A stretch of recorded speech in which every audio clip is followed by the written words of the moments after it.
नमस्कार मित्रों, मैं ध्रुव आज फिर से आया हूँ एक नई क्लिप के साथ। अक्सर लोग अपने आसपास की स्थितियों से असंतुष्ट होते हैं। लोगों को घट रही घटनाओं से बहुत सारी शिकायतें रहती है। जिसे देखो वही कहता मिल जाएगा कि ना जाने यह सब क्या हो रहा है। किसी का भी इस तरह व्यथित होकर प्रतिक्रिया देना और कुछ नहीं, उसके नजरिए यानी दृष्टि के कारण है। यानी समस्या दृश्य में जितनी नहीं, उससे अधिक दृष्टि में है। वास्तव में यह हम पर निर्भर करता है कि हम अपने समय और समाज की स्थिति को किस तरह से देखते हैं। हमारा नजरिया भी हमारे लिए संसार को देखने और समझने का एकमात्र उपाय होता है। कोई भी घटना हमें उतनी ही प्रिय और अप्रिय लगती है जितनी कि हमारी दृष्टि उसे हमें समझाती है। आपने कभी आकाश में उड़ते बादलों में बनने वाली आकृतियों को देखा है? उनमें जो भी आकृतियां बनती है उसे हम अपने नजरिए से ही परिभाषित कर पाते हैं। एक ही समय में वो एक बादल का टुकड़ा किसी को शेर और किसी को खरगोश दिखता है। कैसे? ये केवल नजरिए के कारण है। दृष्टि के इस मर्म को हम एक कहानी के द्वारा समझने की कोशिश करते हैं।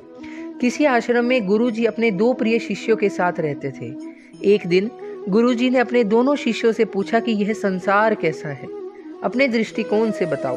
पहला शिष्य बोला, यह दुनिया बहुत बुरी है गुरुजी। जितनी देर की रात होती है उतनी ही देर का दिन। कैसा संसार है? उजले दिन के पीछे काली अंधेरी रात आती ही रहती है। अंधेरी रात को नष्ट करके केवल दिन दिन ही रहना चाहिए, बस केवल उजाला रहे।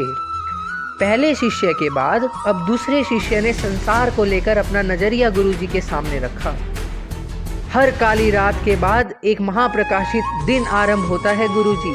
सूर्यदेव संसार को हर दिन नई ज्योति से भर देते हैं। लोग अपने अपने काम पर निकलते हैं। किसान हो, यात्री हो या पक्षी, सब अपने कर्म करते हैं। फिर थक कर आराम करने का समय हो जाता है। शाम होने लगती है तो हम सूर्य को विदा कर दीपक जलाते हैं। रात में भी उजाला कर लेते हैं। आसमान चमकीले तारों से भर जाता है। चंद्रमा का उदय होता है। रात के साथ दिन का क्रम बने रहना बहुत आवश्यक है, अन्यथा हम प्रकाश का महत्व कैसे समझ पाएंगे। गुरुदेव ने दोनों के नजरिए को समझा। संसार वही एक है, हम उसे कैसे देखते हैं यह हमारे नजरिए पर निर्भर करता है। जो अंधकार को अधिक देखेगा उसे अंधकार अधिक दिखेगा। जो प्रकाश को महत्व देगा उसे प्रकाश अधिक दिखेगा। इसलिए दृश्य नहीं, दृष्टि को बदलने या सुधारने की आवश्यकता है। मित्रों, आज कई बातों पर विचार कीजिए और कल की प्रतीक्षा कीजिए। आप सभी को रक्षाबंधन पर्व की हार्दिक शुभकामनाएं। वंदे मातरम। भारत माता की जय।